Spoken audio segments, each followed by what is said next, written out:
Okay, you're up. Okay, you're on. Good.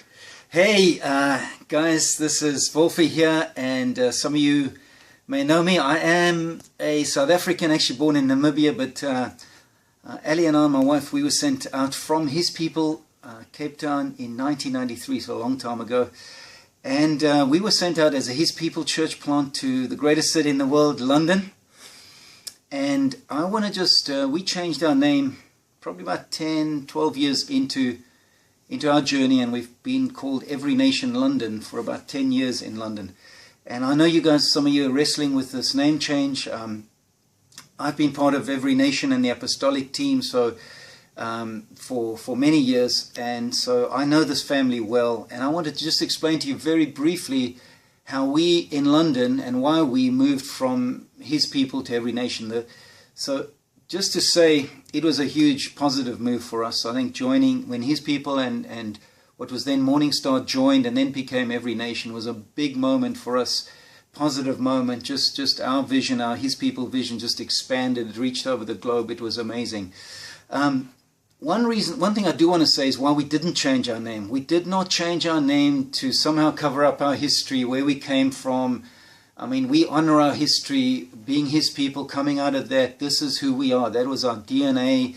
It had nothing to do with that. But here's what it did have something to do with.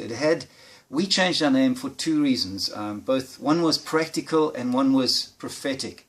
Practically, in London, we were just, the name His People just had this exclusivity about it, and it just wasn't who we are anymore. We were called to the nations, and often people would actually even check us up on the cult websites to see whose people are we. So it was just narrow.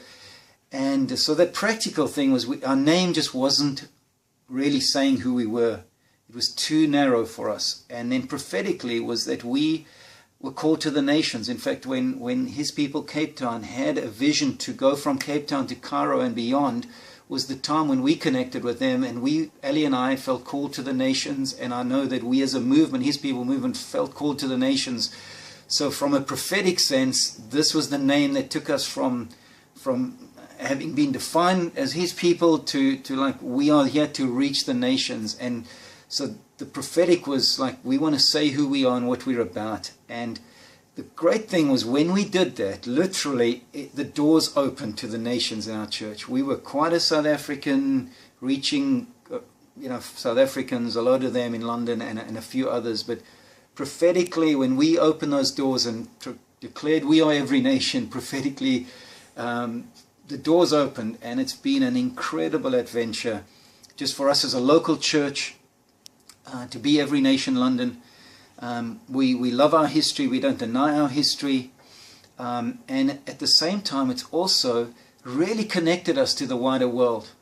So instead of people coming and wondering whether they are family because we're different names, just having synergy of one name across our region and us connecting with the Every Nation family around the world has been a huge plus for us. So guys, I just want to encourage you. I know it's tough to change a name, but we had the slogan, and I'll end with this. We had the slogan.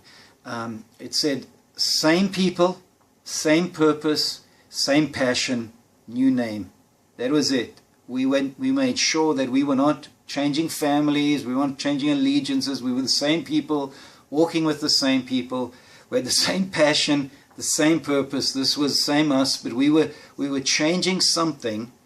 And we talk about this, our mission is exactly the same, but our model, including our name, needs to be flexible to maximize us fulfilling our mission. And our name for us was just one of those things. This is our model. It was just part of the model. Stick something else on it to make sure it can go where God is calling it to go. So I hope you guys will be able to navigate this, and God bless you, man. I look forward to seeing you at the World Conference. It's going to be amazing to be back home in Cape Town. God bless you.